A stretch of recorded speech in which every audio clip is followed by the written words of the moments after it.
Hey everybody, it's me, your buddy Dave, the host here at The Dark Stuff. Thanks a lot for tuning in to what is often my most viewed video of the year. It's my top 20 album countdown of 2017. Now, before we get started with the actual countdown, let me just tell you what actually can qualify. And that is, it's new releases released from December of 2016 to December of 2017. Okay, so that's the qualification. It cannot be a live album. It cannot be a greatest hits album or compilation album. And it cannot be a box set. Okay, those do not qualify for this particular countdown. So, because there were a lot of good stuff in those categories that came out this year, let's just run through the best of those three categories. So the best compilation album is this one here, Twin Peaks, the Sweet 17 series. This combines all of the 7 inches that they've released this year onto one collection. It's fantastic. Best live album, hands down, goes to The Replacements, live at Maxwell's 1986. This is fucking fantastic. I did an entire review of it. I'll link to it here in case you didn't actually see that. And then best box set is pretty easy one again this year too. It's Husker Du, Savage Young Du. Here is the box set. I've also done a review on this box as well, and I will link to that below in addition. Now let's go ahead and show you number 50 through 21, and then I'll be right back with the top 20 countdown. Just go for it!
Coming in at number 20 is the debut full-length album from Diet Cig, Swear I'm Good at This. Diet Cig is a duo from New York. They play a form of indie rock, kind of twee indie rock mixed with a little bit of pop punk. The band has gotten a lot of press due to their really, really great live shows. The energy in singer-guitar player Alex Luciano seems endless. You know, she can just run all over the stage. She's got this kind of almost arena rock attitude for this tiny little indie band. I was very impressed when I saw them live a few years ago at the Maha Music Festival. Now, my initial impression of the album was not that good. I kind of thought the lyrics were a little bit self-absorbed. They were kind of, I don't know. It's a very, very young woman who's writing these songs. She's 20, 21, 22 years old, in that range. And I just didn't feel like it could really connect with me. Musically, it was good, but I wasn't really connecting with the lyrics. I kind of put it aside for a bit. It came on strong towards the end of the year as I really started connecting with a couple of cuts on the record. Certainly Lincoln Bio, I would say, Bath Bomb. I don't know her, Lincoln Bio. A lot of these ones ended up really connecting with me. And 16 is a really funny song in general, so you'll have to check that one out. Again, to me, it's a bit of a throwback to the old 90s kind of K Records days. If that's something that interests you, I would say maybe give this one a listen. Diet Sig.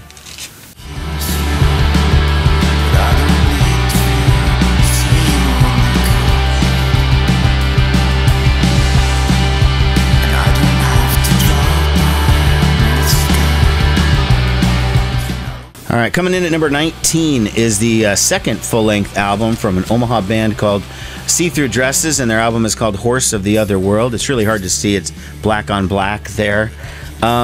These guys are friends of mine. They're a great band. I've been following them since their absolute beginning. I did a podcast interview with them. The album is a bit of a departure from their normal sound. On their first album and their EP, they sounded a lot like the early 90s. They were doing a lot of almost like Dinosaur Jr., Sebado, that kind of thing, with hints of I would say hints of shoegaze and just hints of 80s music. This album, though, it's no longer hints of 80s. This is a heavily synthesized music. It's a definite change in the band. They're expanding their sound. They're doing different things. If you like the old sound, there's a couple of tracks that fit that sort of Dinosaur Jr. Jay Mascis wailing on the guitar, but there are a lot of songs that they are moving in this other direction. Looking forward to seeing where this one goes. Again, number 19, See-Through Dresses, Horse of the Other World.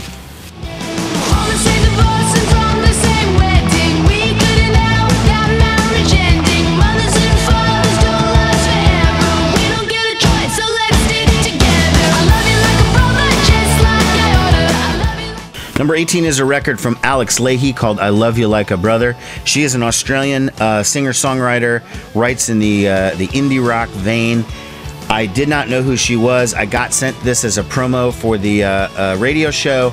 I popped it on, and in the middle of the first song, Every Day's the Weekend, my attention was just focused like a laser onto this artist. I listened to the thing the entire way through, and usually when I preview records for the radio, I give it a little of the first song, I give it a little of the second song, and if it's not vibing with me, I kind of have to move on due to the nature of how much stuff I got. This grabbed me and kept me the entire time. You know, there's a quote on here from Brooklyn Vegan, the website, that says, get hip to Alex now before she's playing SNL. That's a distinct possibility. This stuff is catchy as fuck. Alex Lahey, I Love You Like a Brother. Long Beach, Long Beach, can you hear me? Can you hear? Coming in at number 17 is the 16th studio album from the band The Mountain Goats. They've been going strong since 1991. Sometimes John Darnielle is the only member in the band. He's the only guy who's been there since the beginning. The current version of the band features John Wurster from Superchunk and Bob Mould's band on drums. He's been with them for a number of years, probably like a decade or so. This album is unique among Mountain Goats records because they decided to remove all guitar from the album. Not like they recorded it and then they took it out. They just decided to write songs in these arrangements without guitar. So you hear a lot of horns, a lot of keyboards, a lot of strings, a lot of different instrumentation than you would ordinarily hear on a Mountain Goats record, which is usually better than average indie rock fare. But in this case, it gives it a really unique sound. You know, I mean, very funny lyrics, like songs like Paid in Cocaine or For the Portuguese goth metal bands and tracks like that. The lyrics are great. The performances are great. It's a totally unique take for the band Mountain Goats. Goths. Excellent stuff.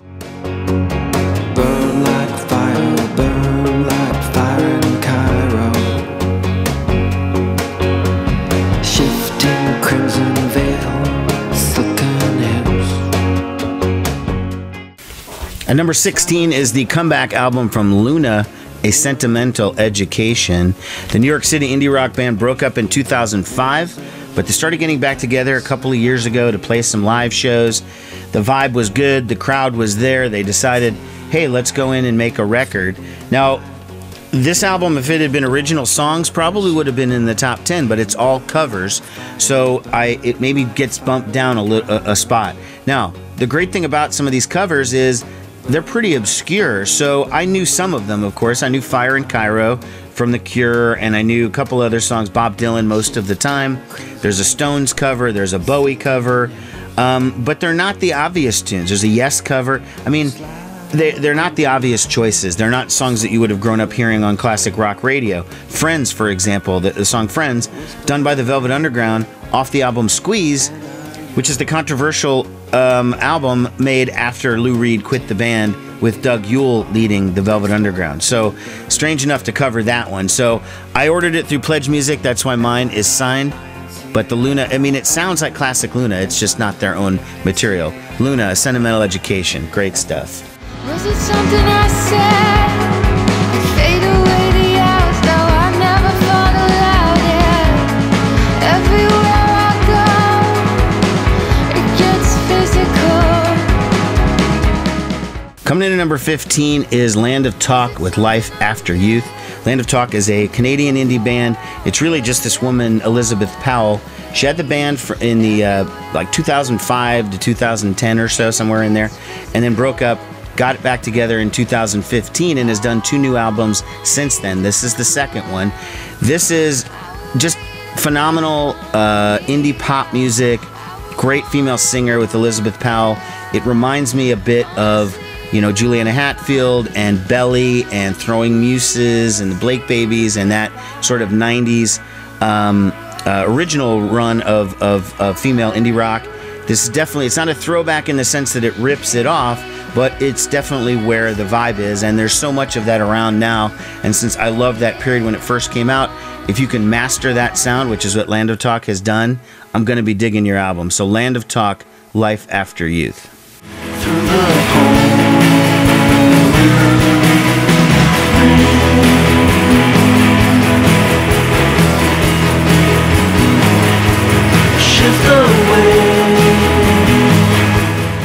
Number 14 belongs to the 3-piece band from London called Happiness with their second full-length album, Right In.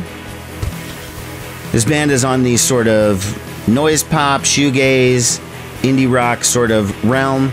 They've got a lot of elements of those kinds of classic bands. Cool thing about these guys is all 3 of them switch instruments in the studio, and they're all playing and singing and doing all this different stuff. I liked their first album a lot when it came out in 2015. Was looking forward to hearing what they would do with this new one. They did not disappoint. Happiness, great record here, Right In. She kisses his neck, she plays with his hair. Her screams sound like pleasure, her moans like despair. And they're spread gossamer thin, pushed to the edge, frayed at the edge. Coming in at number 13 is Conor Oberst and his album Ruminations. Okay, now this is the second album he's released within a year. And if you looked at my countdown last year, his album, which was called Ruminations, was in my top 5. Now that album was initially the acoustic demos for what was going to be this album. The band on this record is the band the Felice Brothers.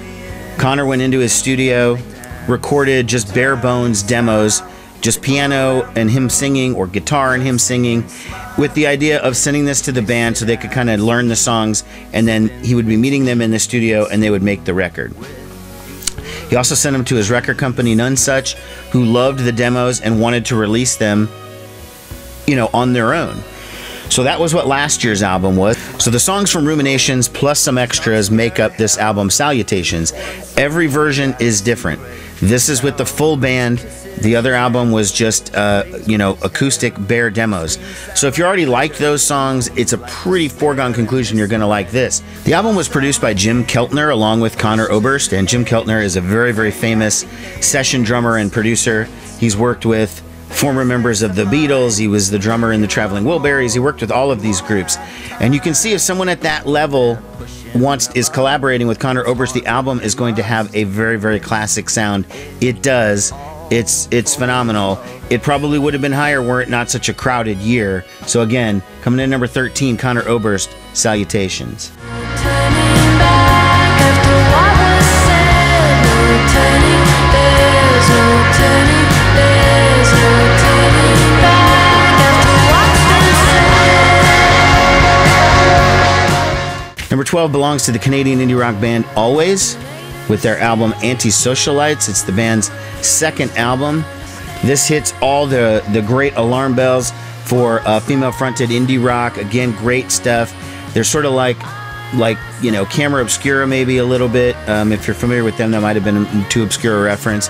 A little bit of Best Coast, which is a band that had a top 10 album for me last year. They also draw inspiration from just a lot of classic indie pop stuff. Great edgy production sometimes. I caught this band live. They were much, much better than I thought. They look like a bunch of nerds when they get there, and then they get on stage and they just rocked out. They were so good. So number 12, always Anti-Socialites. Degradation is a blood, the ABCs of a leprosy. Need a hand, take mine. Well, so clean, so blind. Fake apologize. Fuck seems so supply. Number 11 belongs to Queens of the Stone Age and Villain. It's the band's 7th studio album. They're continuing along the lines of mixing alternative rock, classic rock, and sort of stoner metal into this new mix. The album is not quite as good as 2013's Like Clockwork, which is maybe their second best album, but this is a close follow-up. I think it's fantastic. Great songs like The Way You Used to Do, Feet Don't Fail Me, Unreborn Again, The Evil Has Landed, Head Like a Haunted House. Classic stuff, great big riffs. Josh Homme is just a genius songwriter. Might be a bit of a dick. I mean, recently he just kicked a photographer in the face, but I mean, I don't know. I don't want to judge him on that. The record is really, really good. As everyone knows, rainbows usually have a treasure at the end. Let's follow this one and see if we can find the pot of gold. Father, I suppose you've come to claim me treasure. Well, we'd like to see the gold first.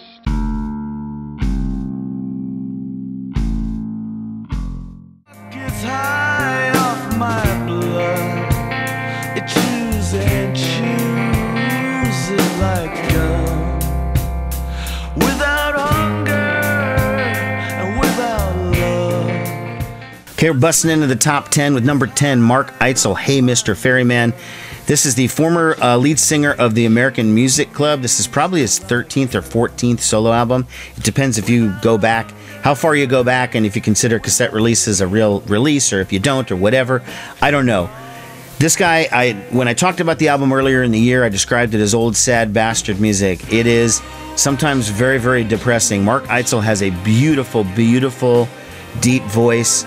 He can sing really, really, really depressing stuff, and you're just kind of singing along with it and reveling in the sort of the sadness with him. He can be kind of uplifting at times, but it usually stays in the kind of the sad realm. So it's not an album for parties. It's not an album to make you feel good if you had a bad day. However, it is a fantastic album for just its fantastic songwriting, his brilliant vocal performance, great arrangements on the songs, and sometimes reveling in sadness and negativity is exactly what you need to get through it. Mark Eitzel. Just like them, waking up from the nightmare.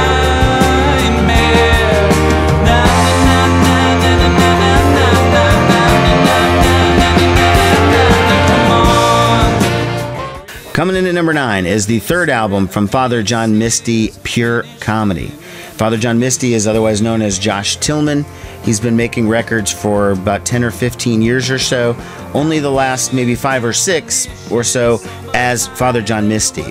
While his last album, I Love You Honey Bear, was sort of reflections on love, and it was his sort of dark, twisted way of singing a love song to, I don't know, his wife or his fans or whoever. This album is more a dark take on modern society, and it is stinging, and it is poignant, and it is sometimes just incredibly, incredibly honest in ways that you don't always want to hear. Other times it's sort of frivolous and silly, but that's kind of the way Father John Misty works. He's sort of like an indie rock Elton John in a sense, that he is doing this style of music that is sort of like early 70s Elton John, with a lot of instrumentation, piano and keyboards and strings and all this stuff, and then sometimes it's just stripped down rock. But if you really want to, I mean, this was an early contender for number 1 album. Again, it got kind of crowded out a little bit. Great stuff, complicated songwriting. I think if you like people like You know, Randy Newman, for example, or any of the artists I mentioned before, in conjunction, Elton John.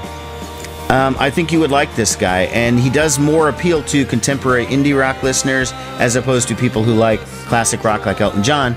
But I call him the indie rock Elton John. I think a lot of other people do too. Father John Misty.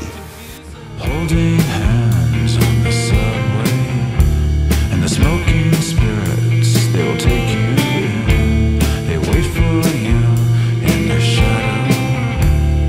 New York City. Number 8 belongs to former Sonic Youth leader Thurston Moore with his newest solo album, Rock and Roll Consciousness.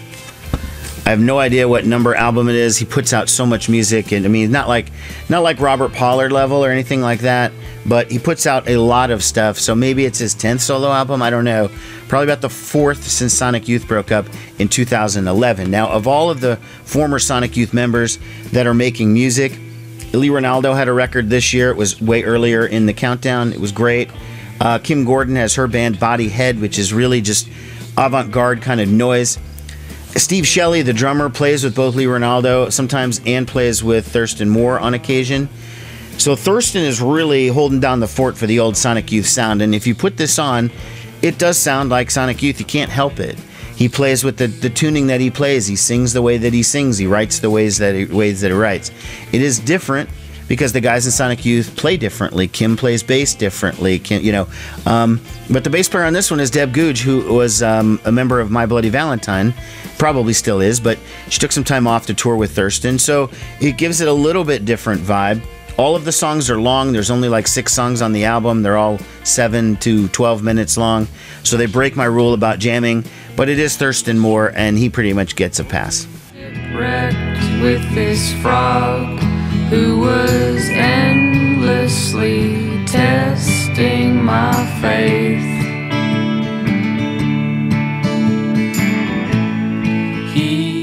Number 7 belongs to the maybe one-off collaboration between Courtney Barnett and Kurt Vile, Lotta Sea Lice.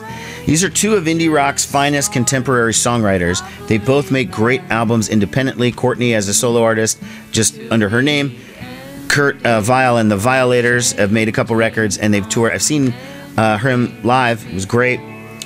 They're both really excellent. They decided to work together even though they weren't necessarily friends. I think they had a lot of mutual friends, and these mutual friends decided that they should, pair up and do something collaborative. So they did. Courtney Barnett was apparently having a bit of writer's block following up her last album, which was my number 1, by the way, of 2015. So she thought this would be a great exercise, and they ended up really getting along, coming up with some great tunes. It's a genius collaboration. It's not just some thrown together thing where she has her songs, he has his, and they slap it together and let's make some shitty collection. No, that's not the case. This is a truly collaborative effort. It's really excellent. They've turned out to make a really great team. They're touring together. I would like to see Courtney go back and do a solo album, but maybe this won't be just a one-off. I mean, I could see them doing this again in a couple years, making a second thing. And just note, the final song on the album is Untogether. It's a cover by Belly. Genius choice. Courtney Barnett and Kurt Vile. Nobody's just one here. Where would you go to lose all your angles? How would you make it complete? Okay, the album number 6 is Cloud Nothing's Life Without Sound. Cloud Nothing started off as a solo project from a guy from Cleveland named Dylan Baldy, and he recorded all the songs in his basement of his mother's house or whatever. And eventually he went electric and formed a full band, and now they're a 3-piece band. There was a little bit of panic, of course, at the time about what would happen when he changed the sound. I mean, it's not as epic when Dylan went electric, but the point is, Bob Dylan, that Dylan Baldy did have a huge underground following on Bandcamp and things like that, and people loved it. I happen to think they've gotten much, much better since they went electric. This is the 3rd album that I've heard from them since they've gone electric, and they get better every year. This album was just phenomenal. Great performance, edgy, hard electric guitar, great lyrics, great vocal performances. Everything about it is good. It's a unique, loud indie rock sound. Again, good guitar rock. Cloud Nothing's Life Without Sound. Hold you like a weapon.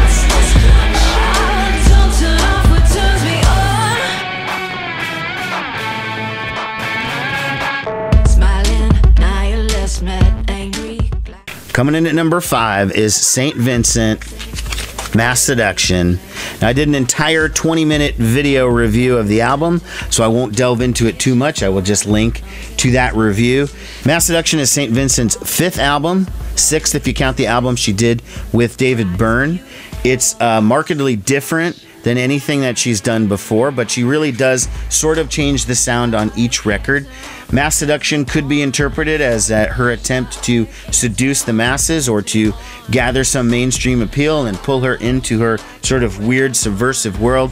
Again, I delved into all the themes of the various songs in my review. I will just say that after repeated listenings, it still holds up.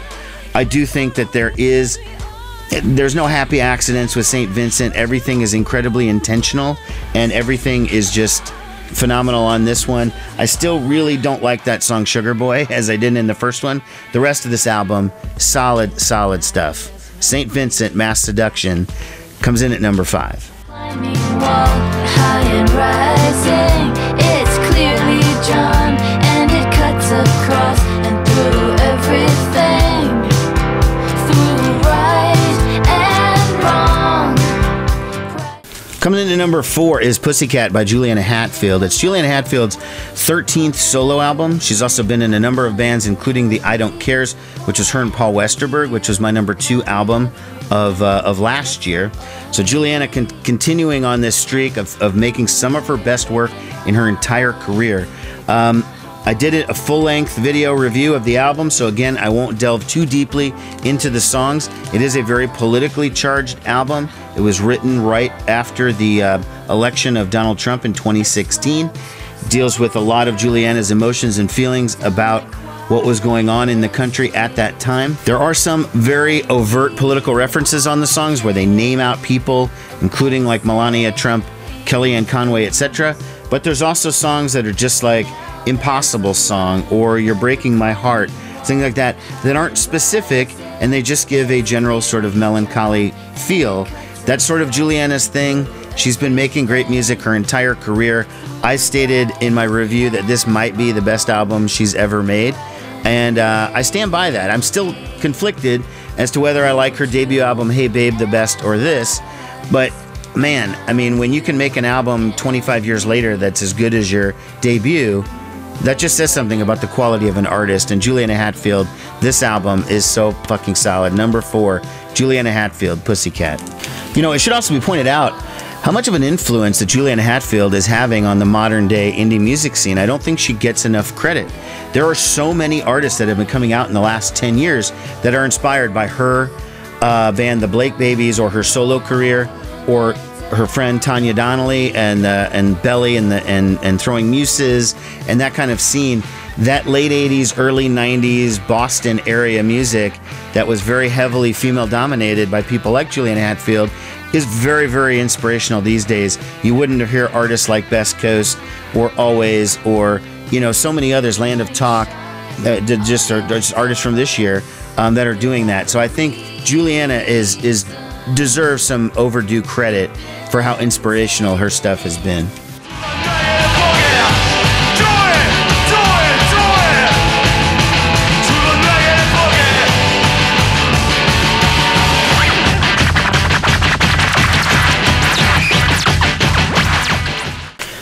Number 3 belongs to David Nance and Do the Negative Boogie. This is his, I don't know what number solo album. He has a lot of stuff, a lot of tapes, collaborations with Simon Joyner.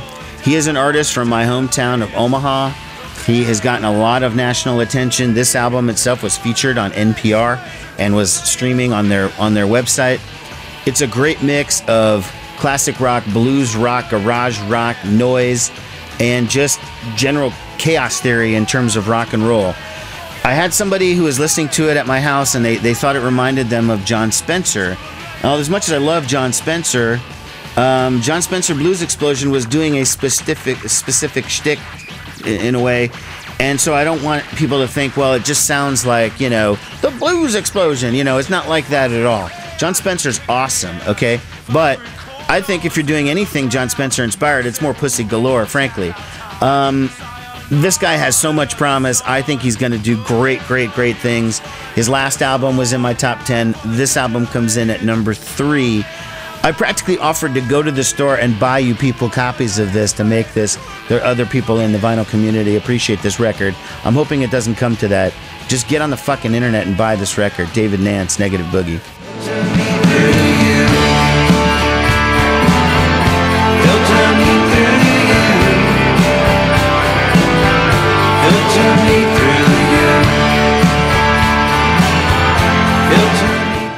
Coming in at number 2 is the long-awaited return of the Dream Syndicate. How did I find myself here? This is a great Los Angeles band led by Steve Wynn. They broke up in the late 80s. 1988, I think, is when they officially broke up, maybe 89. And Steve Wynn has been recording as a solo artist ever since then with his band The Miracle 3. He's done a bunch of other projects. But I think over the years, people have gone backward and found out that Dream Syndicate was one pretty fucking awesome band. The difference between this and a lot of other so-called comeback albums is this album might actually be better than the stuff that the band made in their original run. I love the Dream Syndicate. Again, I did another video about them and tied in with Luna as bands that are Velvet Underground inspired that sort of broke up and they've returned. The Dream Syndicate is one of those. But I gotta say, overall, if I have their entire catalog, if I'm just thinking of songwriting, production, playing, and just overall continuity of the record, I just think this is better than anything they've done, even Days of Wine and Roses. This was such a strong contender, it almost made number 1. For their first album in 29 years. Here's hoping it doesn't take that long for another one. The Dream Syndicate coming in at number 2. Oh yeah, who's number 1 now?